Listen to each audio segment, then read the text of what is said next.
ओम नमः सिद्धेभ्य। नमो नमः सत्यतीर्थंकराय वीराय भव्याम्बुजभास्कराय अनंतलोकाय सुरार्चिताय देवादिदेवाय नमो जिनाय देवादिदेवाय नमो जिनाय। अनंत अनंत सिद्ध परमेष्टि भगवान की, देवादिदेव 1008 भगवान वासपूज्य स्वामी की, परम पूज्य आचार्य भगवंत गुरुवर विशुद्ध सागर जी मुनि महाराज की, परम पूज्य मुनि श्री सुप्रभ सागर जी महाराज जी की समीचीन विकल्पों का सम्यक समाधान, सम्यक ज्ञान की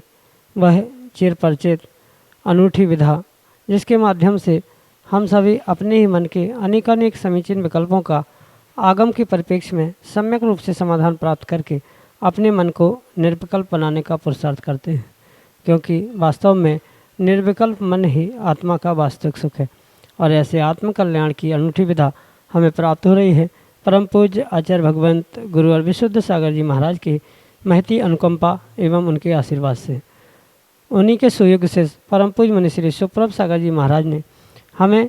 प्रचना नाम के स्वाध्याय के रूप में वह अनूठी विधा प्रदान की है, जिसके माध्यम से हम अपने मन के अनंत विकल्पों में से किसी एक विकल्प को समीचीनता प्रदान करते हुए उसे गुरु चरणों तक प्रेषित करने का पुरुषार्थ करते हैं। और जब परम पूज्य मुनि श्री उसका हमें आगम के परिप्रेक्ष्य में सम्यक रूप से समाधान प्रदान करते हैं तो वह हमारे अंतरंग को छू जाने वाला होता है, क्योंकि विकल्प कैसा भी हो, सामान्य हो, सामाजिक हो, आध्यात्मिक हो अथवा आगमिक हो, लेकिन जब उसका सम्यक रूप से समाधान होता है और वह परम पूज्य मुनि श्री सुप्रभ सागर जी महाराज आगम के परीक्षा में प्रदान करते हैं तो निश्चित ही वह हमारे अंतरंग को एक अनूठी सुख शांति की अनुभूति कराने वाला होता है। ऐसे आत्मकल्याण की अनूठी विधा आप भी जुड़ने का प्रयास करें और अपना समीचीन विकल्प भेज करके परम पूज्य मुनि श्री से उसका आगम के परिप्रेक्ष्य में सम्यक समाधान प्राप्त करें। प्रारंभ करते हैं आज का सम्यक समाधान। और आज के पहले विकल्प के लिए भोपाल मध्य प्रदेश से श्रीमती अलका जैन महाराज श्री के श्री चरणों में बारंबार नमोस्तु निवेदित करते हुए अपना समीचीन प्रश्न रख रहे हैं कि महाराज जी क्षयोपम सम्यक्त का उत्कृष्ट काल 66 सागर है, वह किस तरह से घटाया जाता है। हमारे समीचीन विकल्प का सम्यक समाधान करने की अनुकंपा करें। नमोस्तु महाराज जी, नमोस्तु। ओम नमः सिद्धम। परम पूज्य आचार्य भगवान गुरुवर विशुद्ध सागर जी महाराज जी की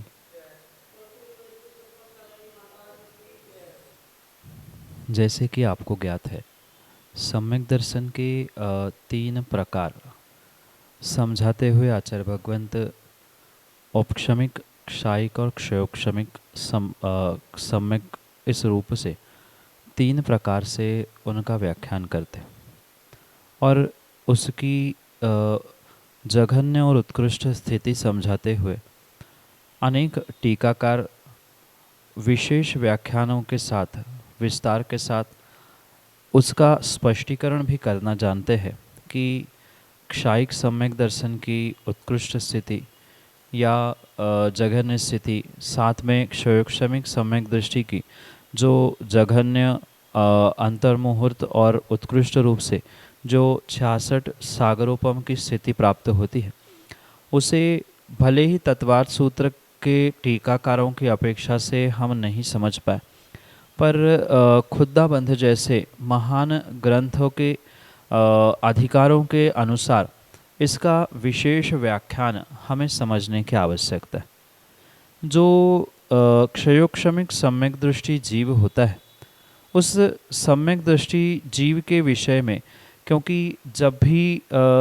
जीव क्षयोक्षम सम्यक को या क्षायिक सम्यक को प्राप्त करेगा, सर्वप्रथम वह उपशम सम्यक दृष्टि बनेगा, या उपशम सम्यक को प्राप्त करते हुए ही उपशम पूर्वक ही क्षयोक्षम या क्षायिक सम्यक तक पहुंचता है। ऐसी स्थिति में जब एक जीव उस उपशम सम्यक के माध्यम से या उपशम सम्यक को प्राप्त करने के बाद जब वेदक सम्यक को प्राप्त करने के लिए सन्मुख होता है, उस समय पर जो शेष भुज्यमान आयु है, मतलब वर्तमान में जो भोगी जाने वाली आयु है, उसके शेष आयु को कम करते हुए जो 20 सागरोपम की आयु को लेकर वह देवों में उत्पन्न होता है। और ऐसे उस 20 सागरोपम की आयु को उसने देव में भोग लिया, तो ये देवायु के 20 सागरोपम की आयु उस वेदक सम्यक की अपेक्षा से क्षयोक्षमिक सम्यक रूप में स्वीकार किए गए। वहाँ से पुनः च्युत होते हुए मनुष्यों में उत्पन्न होता हुआ वह जीव 22 सागरोपम की आयु को प्राप्त करता है, और उस 22 सागरोपम की आयु को जो जीव ने पुनः प्राप्त किया है उस मनुष्य गति के निमित्त से, वहाँ वह 22 सागरोपम भी उस 20 के साथ जुड़ जाते हैं, जो कि 42 सागरोपम की स्थिति क्षयोक्षमिक सम्यक दर्शन की अपेक्षा से स्वीकार। पुनः वहाँ से मतलब मनुष्य गति से पुनः जब देव गति को वह सम्यक दर्शन के प्रभाव से जीव प्राप्त करेगा, वहाँ देवायु को प्राप्त करते समय जो मनुष्य गति में भोज्यमान आयु थी, मतलब जो आयु का भोग उस समय पर जीव कर रहा था, उस आयु का समय या उस आयु के निषेकों को कम करते हुए जो दर्शन मोहनी की क्षपणा पर्यंत आगे आने वाला भोगे जाने वाली जो मनुष्य आयु का काल है, जो जिसे सामान्य परिप्रेक्ष्य में ये कहा जा सकता है बची हुई मनुष्य गति की जो आयु है, ऐसी उस बची हुई मनुष्य गति की आयु को कम करते हुए पुनः 24 सागरोपम की आयु लेकर वह देव गति में उत्पन्न होता है, देव बनता है। और उस देवों में उत्पन्न होने के कारण से जो ये कुल आयु या कुल संख्या गिनी जाएगी, पहले 20, फिर 22 और फिर 24, इस क्रम से ये 66 संख्या हुई। पर अभी जब पुनः वहाँ से मतलब देवों की आयु तक 66 सागर हुए, वहाँ से जैसे ही मनुष्य गति में पुनः जन्म लेता है, उस समय पर सम्यक के योग्य जो काल मतलब 8 वर्ष और 1 अंतर मुहूर्त आदि जो समय कहा है, उस समय वहाँ वह वेदक सम्यक दर्शन के प्रभाव से या वेदक सम्यक के काल को प्राप्त करते हुए वह आयु उस दर्शन मोह की क्षपणा के प्रारंभ होने के कारण से जो उसे कृतकृत्य वेदक अवस्था को प्रकट करने वाला ये घटनाक्रम हो रहा है, इतने काल तक ही उस सम्यक दृष्टि की वह उत्कृष्ट आयु 66 सागरोपम के रूप में स्वीकार की जाती है। जब यह जीव तीनों स्थानों से मतलब 3 आयुओं को प्राप्त करते हुए चौथी बार मनुष्य बनता है, कृतकृत वेदक के अंतिम समय में स्थित होता है, उस कृतकृत वेदक के अंतिम समय में जब इसका पूरा गणित लगाया जाएगा, क्योंकि भुज्यमान आयु को प्रत्येक इसमें घटाते हुए सागरोपम की आयु वहाँ पर जोड़ी गई है। यहाँ भी जो अंतर्मुहूर्त 8 वर्ष आदि भी काल कहा जाता है, वो सागरोपम की अपेक्षा से बहुत ही नगण्य है, बहुत ही निग्लिजिबल है। इसलिए कुल मिलाकर इसकी जो स्थिति क्षयोक्षमिक सम्यक दृष्टि की बनती है वह 66 सागरोपम बनती है। अगर संक्षेप में समझना है तो पहली बार उपशम सम्यक के बाद जब वह वेदक सम्यक के साथ देवगति को प्राप्त करेगा, वहाँ देवायु वह 20 सागरोपम की, वहाँ से पुनः जब मनुष्य बनेगा तो मनुष्यों की 22 सागरोपम की, और मनुष्यों से पुनः स्वर्ग में जब जाएगा वहाँ 24 सागरोपम की। ऐसे कुल मिला के 66 सागरोपम की आयु 2 बार देवगति और 1 बार मनुष्य गति के साथ चौथी बार जब अंतिम समय में मतलब अंतिम उस पर्याय में कृतकृत वेदक की उत्कृष्ट स्थिति को गिनते समय स्वीकार किया जाएगा। इस परिप्रेक्ष्य में ये 66 सागरोपम की स्थिति क्षयोक्षमिक सम्यक दृष्टि जीव की घटित होती है। ये प्रमाण खुद्दाबंद आदि ग्रंथों से प्राप्त किया जा सकता है या अन्य भी करणानियों के ग्रंथों में से इसका विस्तार से खुलासा प्राप्त किया जा सकता है, पर संक्षेप से यही आपके लिए सम्यक समाधान। बीना मध्य प्रदेश से जय कुमार जैन महाराज श्री के श्री चरणों में बारंबार नमोस्तु निवेदित करते हुए अपना समीचीन प्रश्न रख रहे हैं कि महाराज जी, हम सभी अपने मंदिर की पूजन अभिषेक शांति धारा सामूहिक रूप से करते हैं, जिसमें शांति धारा के कलश बारी बारी से एक दूसरे के लिए देते जाते हैं। इसमें कुछ लोगों का कहना है कि शांति धारा का कलश हमेशा एक ही व्यक्ति के हाथ में होना चाहिए, जबकि अन्य लोगों का मानना है कि शांति धारा में सभी को बहुमान मिले और सभी का मन शांति धारा में लगा रहे, इसलिए आपस में कलश बदलते रहते हैं। तो आगम के अनुसार हमें क्या करना चाहिए? हमारे समीचीन विकल्प का सम्यक समाधान करते हुए हमारा मार्गदर्शन करने की अनुकंपा करें। नमोस्तु महाराज जी, नमोस्तु। सबसे पहले तो ये स्पष्ट समझना होगा कि बहुत प्राचीन ग्रंथों में किन्हीं आचार्य भगवंतों ने ये शांतिधारा आदि का कोई भी विस्तृत व्याख्यान या उल्लेख भी नहीं किया है। कुछ वर्षों से ही ये परंपरा शांतिधारा की प्रारंभ हुई है, पर चूँकि इसमें सम्यक्त की कोई विराधना नहीं है, ये क्रिया सम्यक्त वर्धिनी है, भावों की विशुद्धि में वृद्धि के लिए निमित्त बन रही है। इस कारण से शांतिधारा अभिषेक के उपरांत करना, इसमें किसी भी प्रकार से कोई दोष कोई पाप नहीं है। पर ये सत्य समझना होगा कि उसकी जो प्रक्रिया चल रही है, मतलब जो शांतिधारा आदि कार्य किए जाए हैं, वहाँ ये विकल्प करने की आवश्यकता नहीं है कि उस शांतिधारा को किस प्रकार से किया जाए, क्योंकि मैं कई बार इस बात को दोहरा चुका हूँ कि चाहे अभिषेक हो, पूजा हो, शांतिधारा आदि कार्य क्यों ना हो, इन प्रत्येक कार्यों को जीव मात्र और मात्र अपनी भावों की विशुद्धि के लिए ही करे, ना कि क्रियाओं में उलझकर वहाँ उलझने के लिए करे। इसलिए शांतिधारा के कलश झारी आदि अगर बारी बारी एक दूसरे को बदले जा रहे हैं तो उसमें आगम के परिप्रेक्ष्य में तो कोई भी निषेध नहीं है, पर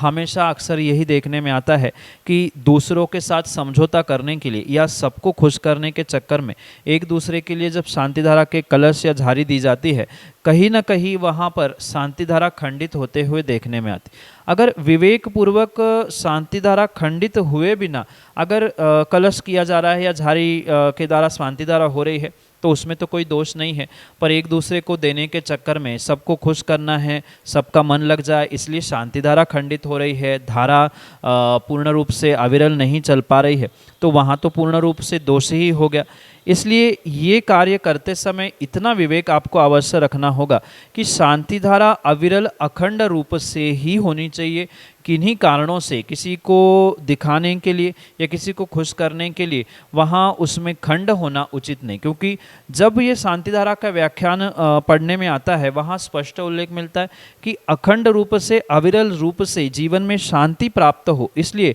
वह अखंड अविरल शांतिधारा होनी चाहिए। और किन्हीं भी कारणों से अगर खंड हो रहा है, खंडित हो रही है, तो वह दोषपूर्ण है, क्योंकि अक्सर यही गलती जीव करता है कि एक दूसरे को देने के चक्कर में अगर एक क्षण एक समय भी धारा टूट रही है, धारा खंडित हो रही है, तो स्वाभाविक सी बात है वहाँ जो उद्देश्य, जो अभिप्राय उस अखंड शांतिधारा का है वो वहाँ पर प्राप्त नहीं हो सकता। इसलिए पहली बात तो ये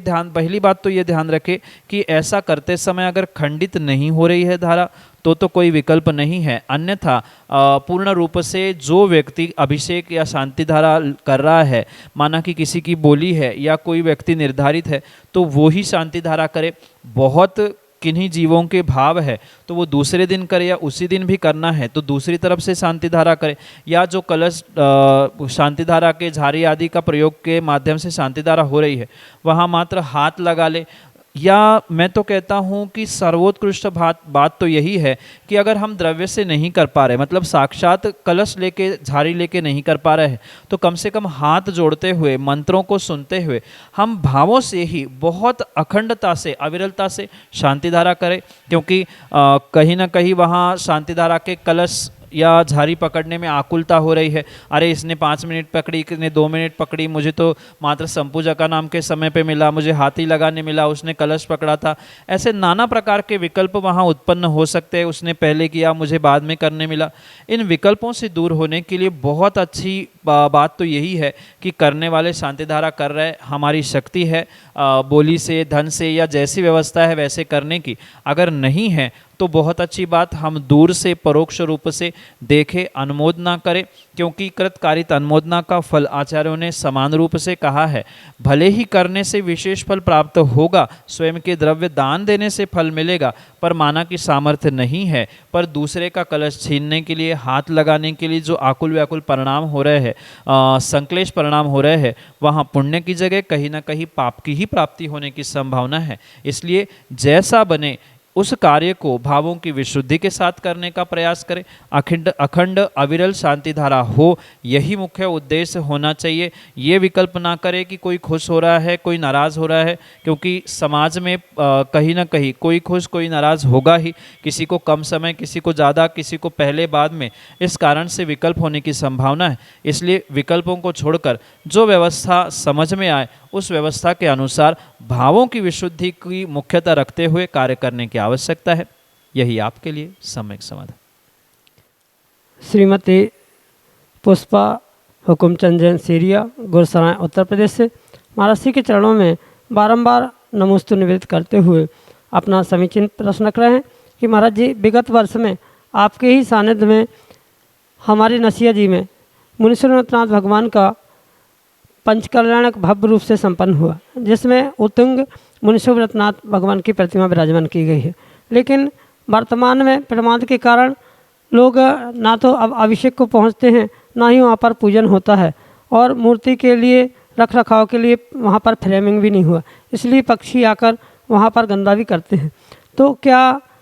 इसका दोष समाज को नहीं लगता? हमारे समीचीन विकल्प का सम्यक समाधान करने की अनुकंपा करें। नमोस्तु महाराज जी, नमोस्तु। किसी मंदिर या किसी क्षेत्र में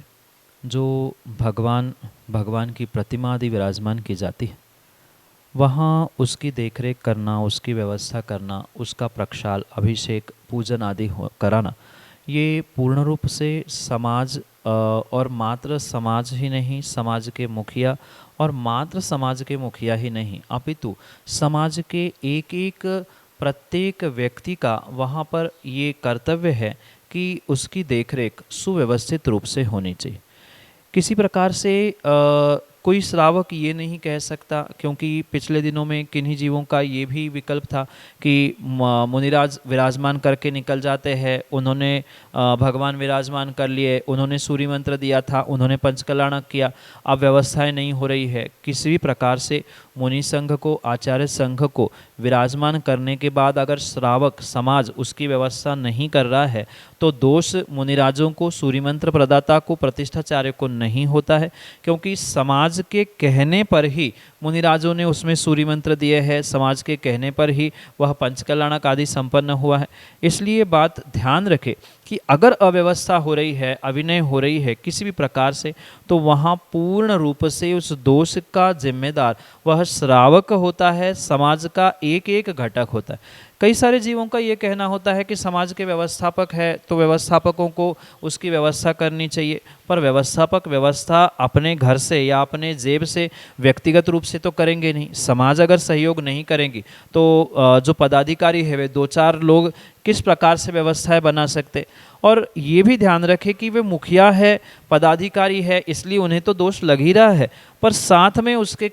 जो निमित्त बनने वाले श्रावक है, कई बार ऐसा भी होता है कि किन्हीं श्रावकों के द्वारा विकल्प उत्पन्न किए जाते हैं, किन्हीं श्रावकों के द्वारा कुछ व्यवधान खड़े किए जाते हैं व्यवस्था बनाते समय, उसकी देखरेख करते समय। तो ऐसी स्थिति में उन श्रावकों को भी पूर्ण रूप से पाप और दोष लग रहा है। ये विशेष बात ध्यान में रखते हुए इस बात का निर्णय करना होगा कि समाज का एक एक घटक, एक एक व्यक्ति इसके लिए पूर्ण रूप से दोषी है। कहीं ना कहीं समाज की मीटिंग बुलाकर उस पूरे समाज को एकत्रित करते हुए वहाँ ये निर्णय करने की आवश्यकता है कि इसकी देखरेख कैसी हो, इसकी विनय किस प्रकार से की जाए, ये सब कुछ वहाँ पर समझने की आवश्यकता है। और ये भी बात ध्यान रखनी होगी कि बहुत सारी ऐसी बहुत बड़ी बड़ी विशाल प्रतिमाएं हैं जिनकी किन्हीं कारणों से अभिषेक, प्रक्षाल, पूजन आदि नहीं हो रही। तो इसका मतलब ये नहीं है कि भगवान अप्रतिष्ठित हो जाएंगे या भगवान को पुनः प्रतिष्ठित करना पड़ेगा। जैसे गोमटेश बाहुबली भगवान है, वहाँ उसके ऊपर तो कितने पशु आदि, पक्षी आदि उड़ते हुए देखते हैं, पशुओं का भी वहाँ आवागमन देखने में आता है। पर ऐसी स्थिति में किसी प्रकार से वह प्रतिमा दोषपूर्ण या अप्रतिष्ठित स्वीकार नहीं की जा सकती। हाँ, उसके लिए प्रतिमाओं का मार्जिन करते रहना, शुद्धि करना, उसकी व्यवस्था बनाए रखना, ये जिम्मेदारी पूर्ण रूप से श्रावकों की और समाज के प्रत्येक व्यक्तियों की है। एक दूसरे पर टालने से या एक दूसरे के दोषों को खोजने से किसी प्रकार से आप दोषों से, पापों से, कर्मबंध से छुटकारा प्राप्त नहीं कर सकते। इसलिए सभी मिलकर कुछ निर्णय करते हुए उसकी सुरक्षा, उसकी विनय, उसका प्रक्षाल, मार्जिन आदि आदि की व्यवस्था बनी रहे, ऐसा पुरुषार्थ करने की आवश्यकता है। यही आपके लिए सम्यक समझ। शिवांगी जैन, गुन्नौर, पन्ना, मध्य प्रदेश से महाराज जी के चरणों में बारंबार नमस्तु निवेदित करते हुए अपना समीचीन विकल्प रख रहे हैं कि महाराज जी, जब भरत क्षेत्र में रात्रि होती है तब विदेश क्षेत्र में दिन होता है, तब और अमेरिका में भी दिन होता है, तब यहाँ सूर्य कहाँ से आ गया, जबकि दोनों सूर्य पूर्व और पश्चिम विदेश में हैं और अमेरिका भारत क्षेत्र के आर्यखंड में है। हमारे समीचीन विकल्प का सम्यक समाधान करने की अनुकंपा करें। नमोस्तु महाराज जी, नमोस्तु। भरत क्षेत्र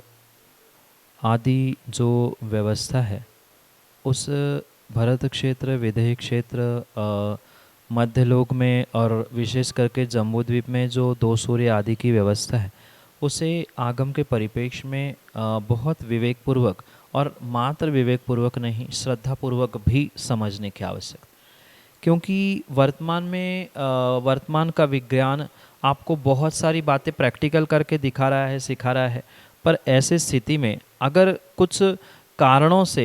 इन बातों को आप प्राप्त नहीं कर पा रहे हैं या प्रैक्टिकल उसे समझ नहीं पा रहे हैं, तो सबसे पहले तो आज्ञा सम्यक यानी श्रद्धान का विषय मानते हुए उसे जैसा है वैसा ही स्वीकार करने की आवश्यकता है। 2 सूर्य है भरत क्षेत्र में ही, ये हमारे वर्तमान में बने हुए ऑस्ट्रेलिया, अमेरिका आदि आदि 7 खंड है, ये भी स्वीकार करना होगा। अब रही बात एक समय में दिन रात की जो व्यवस्था है, वहाँ पर जो भरत क्षेत्र में ही कई घंटों की दूरियाँ या इसमें अंतर दिखाई देता है, उसे हम किंचित प्रैक्टिकली करके इस प्रकार से देख सकते हैं। आप भारत में ही अगर पूर्वी राज्यों में यानी आसाम, पश्चिम बंगाल आदि क्षेत्रों में जाओ तो वहाँ लगभग 1.5-2 घंटा पहले सूर्योदय होता है। और उस सूर्योदय की अपेक्षा से जो इधर पश्चिमी भागों में सूर्योदय होता है उसमें अंतर है। पश्चिमी भागों में जो सूर्यास्त होता है उसमें और पूर्व राज्यों में होने वाला सूर्यास्त, इसमें भी लगभग 1-1.5 घंटे का अंतर है। जब इतने लंबे भारत में, मतलब भरत क्षेत्र की अपेक्षा से तो वो बहुत छोटा भारत देश है, पर इतने भारत देश के इन किलोमीटर के अंतर में अगर इतना 2-4 घंटे का, 1 घंटे का अंतर पड़ रहा है, तो भारत और अमेरिका का डिस्टेंस हमें समझना होगा। और उस परिप्रेक्ष्य में वहाँ पर कुछ घंटों का अगर अंतर पड़ रहा है तो उसमें किसी प्रकार से कोई विकल्प करने की आवश्यकता नहीं है, क्योंकि क्षेत्र ही इतना बड़ा है कि वहाँ वह सूर्य पहुँचते पहुँचते ही उसका जो दिन रात का भेद है ये भिन्न प्रकार से होता है। ये सत्य है कि 2 सूर्य और 2 चंद्रमा है, पर वे दोनों सूर्य इसी प्रकार से भ्रमण कर रहे हैं। तो इस प्रकार से भ्रमण करते हुए जब ये सूर्य या इधर का सूर्य यहाँ भरत क्षेत्र में किसी इधर इस भाग में उजाला कर रहा है, तो आवश्यकता नहीं है कि पूरे भरत क्षेत्र पर उसका उजाला पहुँचे, क्योंकि बीच में बड़े बड़े पर्वत भी है, मानुषोत्तर पर्वत भी है आदि बहुत सारी व्यवस्था भरत क्षेत्र में है। और पुनः आर्यखंड की विशेषता, म्लेच्छ खंडों की व्यवस्था, इनको बहुत ही सूक्ष्मता से आगम के परिप्रेक्ष्य में समझना होगा। प्रैक्टिकल किन्हीं प्रकार से अगर आने वाले समय में संभव हो सका तो उसको देखने और दिखाने का प्रयास किया जाएगा। पर ये समझे कि ये क्षेत्र बहुत बड़ा है। जब एक देश के एक छोर पर सूर्य उदय होने पर कई घंटों बाद दूसरे छोर पर पश्चिम आदि क्षेत्रों में सूर्योदय प्रदर्शित होता है या दिखाई देता है, तो वहाँ अगर 10-12 घंटे का अंतर दिखाई दे रहा है भारत और अमेरिका में, तो उसमें किसी प्रकार से आगम पर उंगली नहीं उठ सकती। हम पहले श्रद्धा का विषय मानकर उसे समझें और किस प्रकार से हम इसे महसूस नहीं कर पा रहे हैं उसे भी समझने का प्रयास करें। दो सूर्य होने पर भी उसकी जो गमन करने की शक्ति है वे सामने सामने ही गमन करते हैं। ऐसा नहीं है कि पास में वे दोनों इधर ही प्रकाश करें, बिल्कुल ऐसा आमने सामने उनका परिभ्रमण होने के कारण से हो सकता है इस छोर पर जब सूर्योदय हो रहा हो तो इधर वहाँ पर पूर्ण रूप से प्रकाश नहीं पहुँच रहा है, वहाँ रात्रि हो रही। इस कारण से ये दिन रात का या घंटों का अंतर सूर्योदय सूर्यास्त की अपेक्षा से देखने में आता है। यही आपके लिए सम्यक समाधान।